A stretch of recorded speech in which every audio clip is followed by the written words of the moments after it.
TA itu apa sih fungsinya? Kami para TA itu diberikan tugas untuk memberikan telaah, kajian, saran, kemudian pertimbangan dan masukan. Think tank-nya ya. Iya. Jangan sampai mungkin ada anggapan untuk jadi pemantau itu harus berbadan hukum. Tidak Kalau ya? dulu iya, tapi Kalau dulu sekarang ya. nggak perlu. Oke.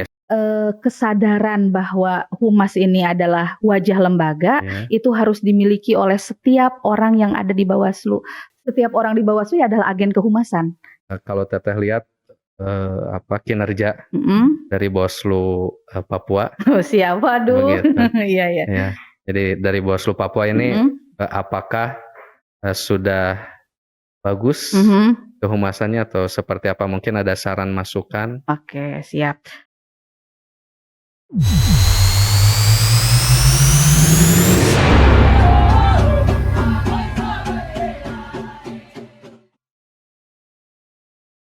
Sahabat Bawaslu dimanapun Anda berada, pada podcast kali ini di episode ke-14, saya Farsan Ilmial Aiman akan membantu bincang-bincang kita pada kali ini dengan tamu spesial dari Jakarta langsung datang untuk mengisi podcast pada episode kali ini, Ibu Lamlam, TA Divisi Pencegahan Parmas dan Humas Bawaslu Republik Indonesia. Selamat malam, Ibu Lamlam. Selamat malam. Saya panggilnya apa nih? Bisa panggil Akang karena sama-sama orang Sunda ya? Orang Sunda, oke, siap. Jadi siap, deal siap. ya? Siap. Saya panggil Teteh saja ya? Boleh, siap. Baik, Teh Lamlam. Ya, Kang Farsan ya, betul. Betul, siap. Lagi sibuk apa Teh sekarang? Selain fokus di tahapan, kami juga khususnya nih, saya tadi disebutkan oleh Kang Farsan di Divisi Pencegahan Parmas dan Humas. Di luar tahapan kerja-kerja Divisi Pencegahan Parmas Humas tentu tiap hari tidak pernah terhenti nih. Pencegahan, karena pencegahan lingkupnya luas, Parmas juga luas, apalagi Humas.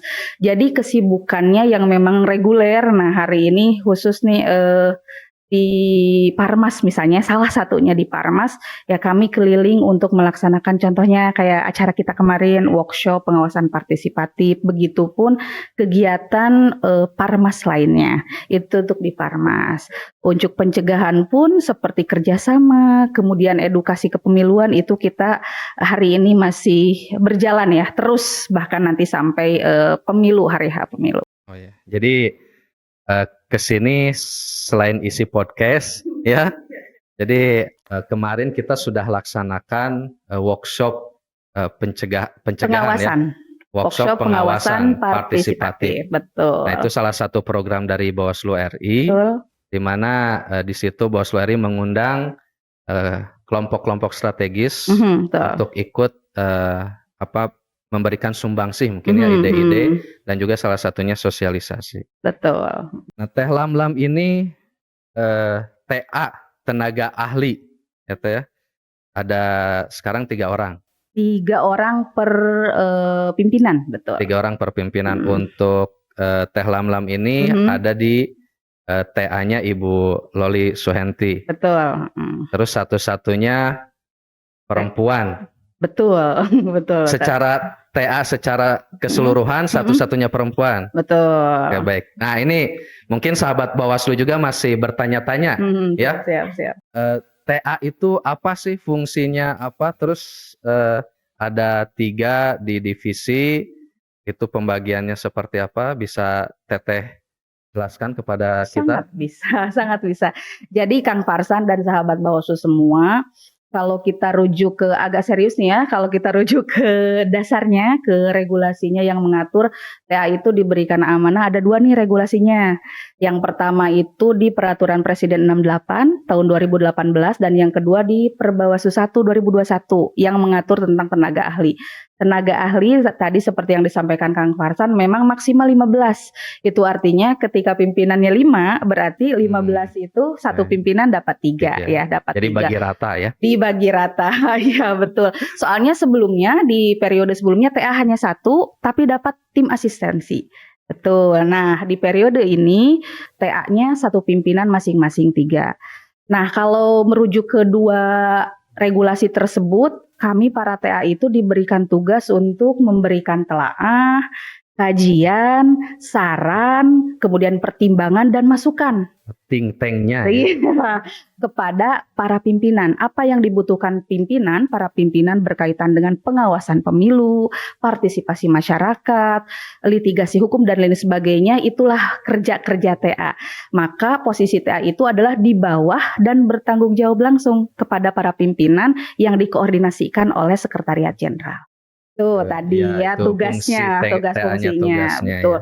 Nah kalau tadi katanya di satu pimpinan itu ada 3 ya. Oke. Nah pembagiannya khusus di divisi kami, divisi Ya. pencegahan Parmas Humas. Kebetulan saya diamanahi untuk lebih berdekatan dengan kerja-kerja kehumasan dan hubungan antar lembaga. Tapi tidak menutup ruang pencegahan dan parmasnya. Kami bekerja bareng-bareng 3 TA itu kolektif kolegial seperti prinsipnya sama Bawaslu berarti hari ini. kayak betul. atasannya Iya. kolektif kolegial, TA juga Betul. sama kolektif Harus kolegial. Kang, seperti mungkin saya harapan juga kan teman-teman di sini, sahabat-sahabat di sini pasti kolektif kolegial Kolektif antara kolegial. sesama staf, kemudian dengan sekretariat dan pimpinan. Jadi gitu. kolektif kolegial Mm-mm. itu tidak ada yang di atas, tidak ada yang di Di bawah. bawah, bareng-bareng untuk Sejajar. memperkuat, betul. Oke, baik. betul. Jadi 3 orang ini Teh Lamlam, Gus Thohir, Kang Iji Betul. sejajar bekerja sama begitu ya? Ya betul. Memang mungkin kalau di internal masing-masing, misal di antara para TA ada yang diamanahi untuk mengkoordinatori ya, itu Oke. dikembalikan ke masing-masing pimpinan. Oke, Gitu. jadi Teteh sekarang ini fokus di Di kehumasan, humas dan hubungan antar lembaga. hubungan antar lembaga, Betul Kak. wajah depan dari Wajahnya lembaga. Iya itu ada di humas. tapi tetap membantu pencegahan dan parmas juga ya. Betul. Keseluruhan harus dan dituntut untuk paham gitu. Oke, baik.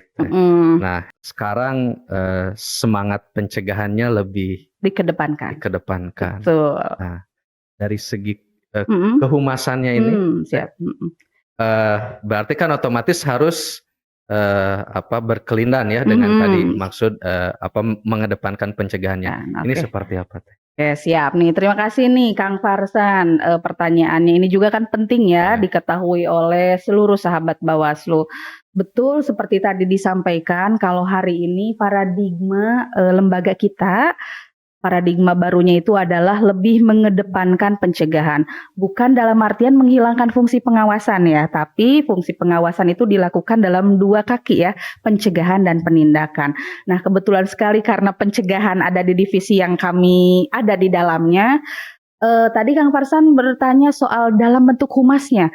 Nah kalau misalnya sahabat Bawaslu nanti rajin untuk membuka website Bawaslu ya, melihat di JDIH-nya salah satunya, di sana ada kita bisa mengakses namanya SK pencegahan. Nah di SK pencegahan itu disebutkan bentuk-bentuk pencegahan. Salah satu bentuk pencegahan itu adalah publikasi.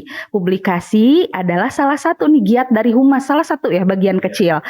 Jadi kalau misalnya fokus di pencegahan, publikasi itu adalah media atau ruang untuk Bawaslu menginformasikan segala bentuk informasi yang penting untuk dikonsumsi publik. Kenapa itu disebut sebagai pencegahan?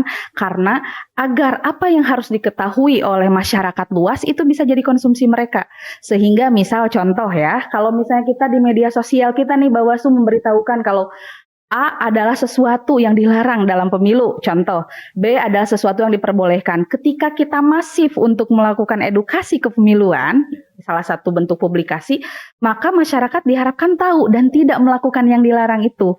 Gitu. Jadi masivitas edukasi kepemiluan secara digital dan publikasi itu masuk sebagai bentuk-bentuk dari pencegahan yang kita usung dan kita gaungkan di Bawaslu hari ini. Edukasi ini diharapkan nantinya memberikan pemahaman kepada masyarakat supaya apa yang dilarang oleh peraturan perundang-undangan itu mereka tidak lakukan. Sehingga di situ ada fungsi pencegahannya. Betul, mencegah. Mencegah.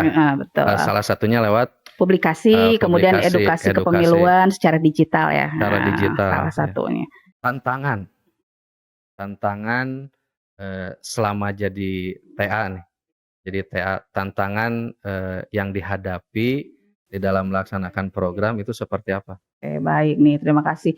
Kalau berbicara tantangan ya, berbicara tantangan tadi, kalau kita ngomong soal tantangan jadi TA, tentu saja karena misal tantangan pemilu juga banyak, kemudian butuh percepatan. Kalau saya tidak salah ingat itu, dulu pernah pimpinan kami menyampaikan bahwa tantangan kita itu jelas secara SDM lebih banyak, bukan lebih banyak. Tantangan secara SDM kita banyak, tantangan eksternal pun demikian. Nah, kalau misalnya tantangan SDM, kita tahu kan ya ini sahabat Bawaslu juga mungkin kalau sering update-update di medsosnya Bawaslu RI ataupun Bawaslu daerah, hari ini kan kita sedang menghadapi seleksi ya. Seleksi kabupaten kota ya, Ya. di 514. Anggota Bawaslu Kabupaten Betul, Kota. serentak. Tantangan yang paling utama tentu adalah penyesuaian SDM para anggota nanti yang terpilih ya. Setelah mereka terpilih, jangan lagi belajar tapi langsung cepat karena dihadapkan dengan tahapan yang berlangsung. Nah, kemudian tantangan yang kedua, ini secara general aja ya, secara general aja, bukan tantangan di TA. Tantangan yang kedua nyambung dengan tadi. Ya, tadi saya sempat menyinggung soal digitalisasi. Betul. Digitalisasi. Nah, ketika hari ini digitalisasi sudah tidak bisa kita tolak ya, mungkin Kang Farsan dan teman-teman sahabat-sahabat Bawaslu mungkin sudah sangat sering mendengar soal AI ya, artificial intelligence dan lain sebagainya.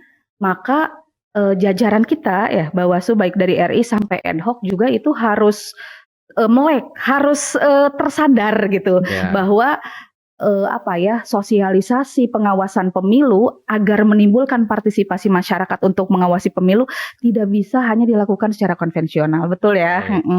Maka tantangannya ya Bawaslu juga harus melek digital gitu. Itu kalau yang secara umum. Kalau di TA saya tantangan ya jelas lah, mungkin kita sama-sama, meski misal saya TA teman-teman bukan TA tapi sama saja dalam kinerja pasti tantangannya soal bagaimana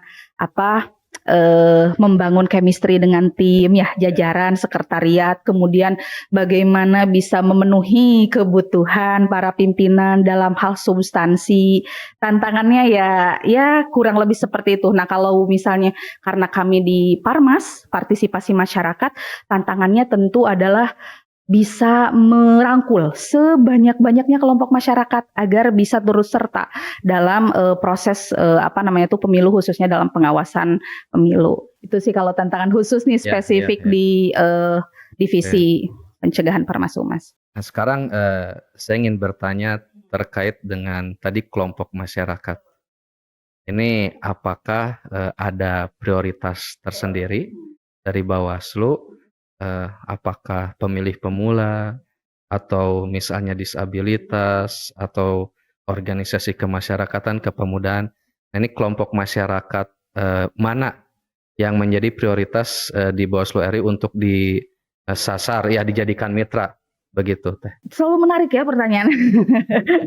Nih Kang, karena tadi prinsipnya pencegahan, salah satu bentuk, tadi kan bentuknya publikasi dan edukasi ya. Nah, bentuk lain adalah kerjasama. Maka ketika kerjasama atau kolaborasi dijadikan salah satu bentuk pencegahan, prinsipnya seluas-luasnya kelompok masyarakat. Ya, tidak, prinsip pencegahan itu kan selama tidak dilarang maka boleh. Ya, jadi seluas-luasnya, terkhusus kelompok-kelompok rentan yang biasanya tertinggal dalam proses politik, khususnya proses pemilu. Contoh seperti apa? Kelompok perempuan, kelompok disabilitas, yaitu khusus nih. Kalau khusus di divisi pencegahan Parmas Humas, sebagai informasi ke sahabat Bawaslu semua, di tahun kemarin 2022 sosialisasi atau workshop pengawasan partisipatif kita ini menyasar 2 kelompok itu. Jadi agar 2 kelompok itu di berbagai provinsi dan kabupaten kota supaya diikutsertakan, jangan ditinggalkan. Prinsipnya kan no one left behind. Jadi tidak ada yang ditinggalkan. Begitupun dengan pemilih pemula. Tadi Kang Farsan menyebutkan pemilih Ya, pemula. Kita kan pasti sudah tidak bisa menutup mata ya, bahwa pemilih pemula katanya kan kalau menurut berbagai survei ya, 50-60%. iya. Maka kalau 2024 nanti ya iya betul, pemilu. maka kalau misalnya mereka dijadikan fokus agar mereka juga turut mengawasi gitu ya, Ya. melakukan pengawasan partisipatif, rasa-rasanya tidak pas juga. Maka semua kelompok sebanyak-banyaknya kita ikut sertakan. Tapi ada tidak mungkin cerita unik gitu ya. Misal ada kelompok yang sulit untuk diajak kerjasama begitu, atau semua kelompok itu welcome ketika Bawaslu datang mau melakukan sosialisasi begitu mengajak kerjasama, itu ada tidak kelompok yang sulit untuk masuk ke situ? Oke, siap, terima kasih. Sejauh ini alhamdulillah ya, belum ada cerita-cerita kelompok yang menolak untuk ikut bekerja sama atau berkontribusi dalam proses-proses pengawasan pemilu. Sejauh ini alhamdulillah berjalan lancar. Adapun misal ketidakikutsertaan beberapa kelompok misal dalam agenda yang kita laksanakan, mungkin itu hanya terjadi jika kurangnya komunikasi atau ada miskomunikasi. Tapi overall ya secara keseluruhan alhamdulillah belum pernah ada. Berarti itu kan menunjukkan bahwa semangat untuk mewujudkan pemilu yang aman, damai dan asyik itu ya semua kelompok menginginkan hal tersebut. itu. Berarti ketika Bawaslu mungkin berkomunikasi, mengajak kerjasama, hampir semua kelompok itu welcome untuk diajak kerjasama. Sejauh ini. Berarti itu membuktikan bahwa semua masyarakat itu menginginkan betul. ada sosialisasi, ada edukasi untuk mereka terkait dan kepemiluan ya.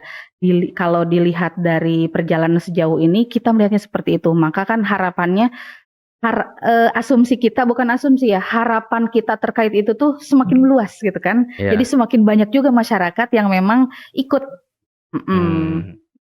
Jadi simpul-simpul masyarakat yang digandeng oleh Bawaslu, sehingga kedepannya itu jangkauannya lebih luas. Betul sekali ya, simpul. Karena misal contoh nih Kang, kita menyasar kelompok keagamaan. Maka kita mengundang ormas-ormas keagamaan. Yang kita undang ya simpul-simpulnya. Kenapa? Agar kita bisa menitipkan pesan pengawasan kepemiluan atau pengawasan partisipatif kepada simpul-simpul ini agar mereka bisa meneruskan. Begitupun misal dengan kelompok kepemudaan, kelompok disabilitas, kelompok perempuan dan lain sebagainya. Di samping kita juga kan punya lembaga pemantau ya yang sudah terakreditasi. Jadi melalui banyak multi stakeholder, stakeholder kita menumpuhnya. Sudah berapa pemantau? Kalau pemantau di nasional per hari ini sudah ada 38 pemantau. Kalau digabung pemantau nasional, kemudian provinsi dan kabupaten kota itu sudah ada 78. Papua ditunggu. Papua ditunggu, baik. Jadi sahabat Bawaslu yang aktif di organisasinya dan sudah terdaftar di Bawaslu RI ditunggu di kantor Bawaslu Provinsi Papua untuk melaporkan ya. Untuk melapor, istilahnya registrasi. Jadi tinggal datang, nanti menyerahkan rencana pemantauan. Tinggal berikan itu pada kita, itu nanti sudah terdaftar sebagai pemantau di tingkat provinsi. Begitu juga kalau ada teman-teman yang aktif di tingkatan kabupaten, mungkin ya bisa juga datang ke Bawaslu kabupaten, yaitu terkait dan pemantauan. Jadi setelah kita berbincang ya, jadi tadi sudah disampaikan kehumasan ini lebih ke sosialisasi, publikasi. Nah, publikasinya itu fokus di digital. Nah, mungkin untuk konvensionalnya ini digarap oleh sosialisasi. Betul, salah satu ya. Jadi karena tidak semua daerah juga Ada, jaringan internetnya bagus lah ya. betul. Ada beberapa yang masih blank spot gitu kan. Nah, apa mungkin saran dari Teteh ini untuk teman-teman yang di daerahnya masih ya tadi Teteh bilang blank spot, mungkin ya itu seperti apa upaya mungkin. Ya. Bagaimana Teh? Oke, nah ini kan saya jadi teringat kalau Bawaslu Papua itu di tahun kemarin mendapatkan penghargaan ya dalam bidang kehumasannya, dia penghargaan itu hubungan kemasyarakatan. Dalam artian hubungan kemasyarakatan, hubungan Bawaslu dengan masyarakat lebih unggul daripada pemberitaan publikasi dan pengelolaan media sosialnya. Nah ini sebetulnya bisa diteruskan nih, juga bisa diperbaharui misal dengan cara-cara atau inovasi-inovasi bagaimana sih agar dua-duanya tergarap. Hubungan dengan masyarakatnya tergarap, kemudian pemberitaan, publikasi dan pengelolaan media sosialnya pun tergarap. Meskipun misal dengan keterbatasan, tapi kan tidak ada yang tidak mungkin kalau misalnya terus dengan tekun dilaksanakan. Nah, apa yang bisa dilakukan? Kami kan di RI nih sudah ada aturan yang mengatur bagaimana pengelolaan media sosial, pengelolaan hubungan kemasyarakatan. Nah, yang bisa dilakukan mungkin di pengelolaan hubungan masyarakatnya. Jadi bisa melalui cara-cara di forum warga. Kalau itu juga ada tuh di Perbawaslu pengawasan partisipatif, memanfaatkan forum warga, kemudian memanfaatkan ruang-ruang atau forum-forum lain yang memang itu tidak menggantungkan atau tidak ketergantungan dengan harus adanya teknologi informasi gitu. Kita sudah punya banyak ya forum-forum tersebut, tinggal dimaksimalkan dengan ragam inovasi gitu yang disesuaikan misal dengan kearifan lokal. Ini saya tadi keingetan nih Kang. Tadi kan kita bahas pemantau. Nah, mungkin sahabat Bawaslu juga perlu tahu kan kalau dulu pemantau itu harus berbadan hukum. Nah, kalau sekarang di Perbawaslu yang baru nih, pemantau nomor 2 itu lembaga masyarakat tidak perlu berbadan hukum ya. Yang penting terdaftar di Kesbangpol, bisa mendaftarkan diri jadi pemantau. Jadi misal nih Papua belum ada pemantau lokalnya. Barangkali kalau tahu Perbawaslu itu terobosan itu barangkali mungkin bisa nanti mendaftar sesegera mungkin setelah mendengarkan podcast ini misal. Betul ya.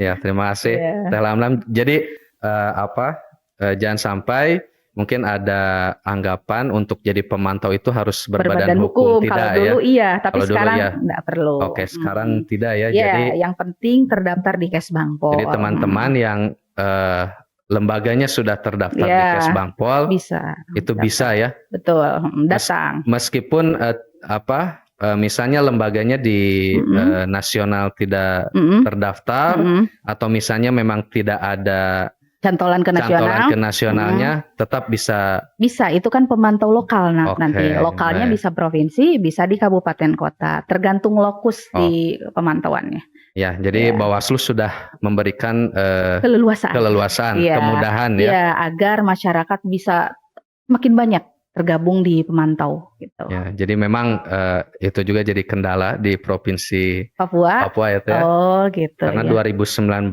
itu hanya ada satu pemantau 2019. Pemantau lokal ya? Pemantau lokal. Satu. Kalau pemantau yang dari nasionalnya mendaftar? Nah, itu tidak ada. Jadi ada satu itu dari ALDP. Itu dia mendaftarkan diri untuk jadi pemantau lokal. Mudah-mudahan untuk kedepannya ini 2024 bisa ada banyak lembaga yang ikut berpartisipasi. Amin. Apalagi setelah adanya terobosan ya di aturan soal pemantau. Karena tugas mengawasi itu bukan hanya ada di Bawaslu mungkin.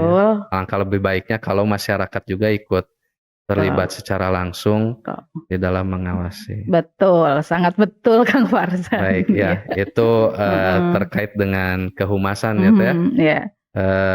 Mungkin selanjutnya ini kalau Teteh lihat kinerja dari Bawaslu Papua. Siap, waduh.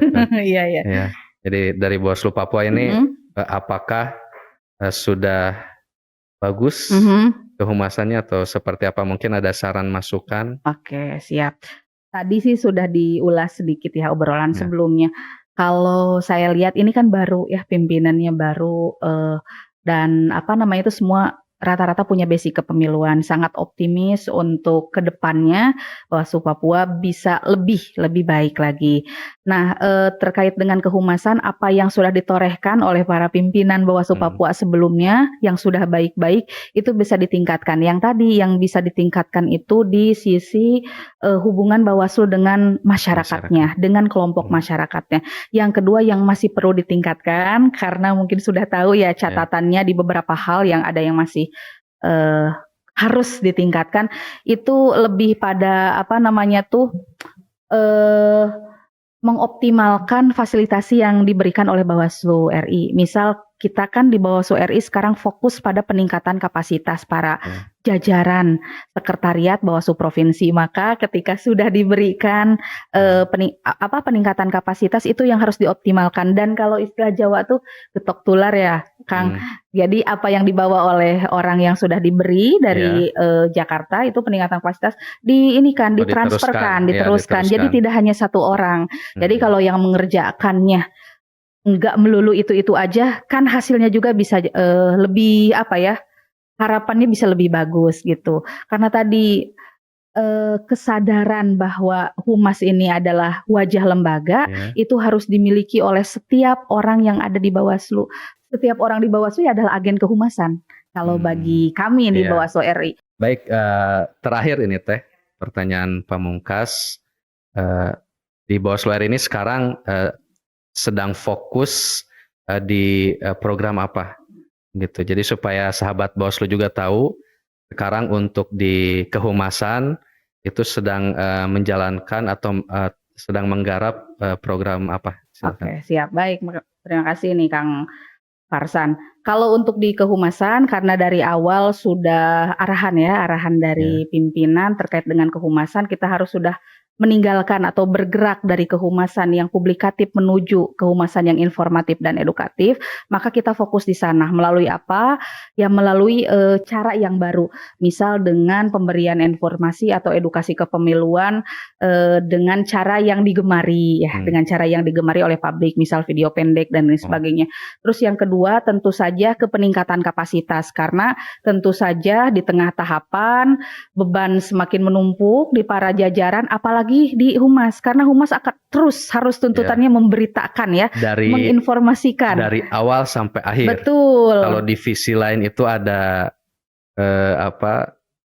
waktu sibuknya. Betul. Divisi SDM begitu ya. Kalau humas all day dari awal sampai akhir. Iya. Nah, dalam memberikan informasi itu pun kan kita tidak bisa kaku.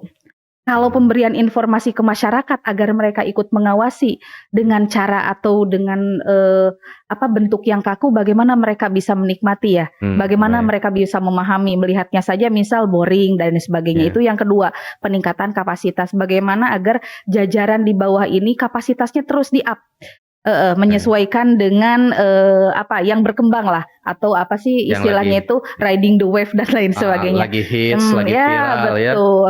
Itu yang kedua. Yang ketiga kita juga sedang fokus sekarang membahas pengaturan ya atau regulasi berkaitan dengan kehumasan, Perbawaslu tata kelola kehumasan karena beberapa permasalahan internal memang salah satu penyebabnya karena kehumasan hari ini belum mempunyai regulasi yang mumpuni yang mengatur terkait kerja-kerjanya di Bawaslu. Gitu. Ya, jadi mudah-mudahan apa yang sedang dijalankan, sedang digarap ini lancar, ya Teh. Amin. Sehingga kedepannya juga masyarakat lebih banyak yang tahu, paham, familiar dengan Bawaslu.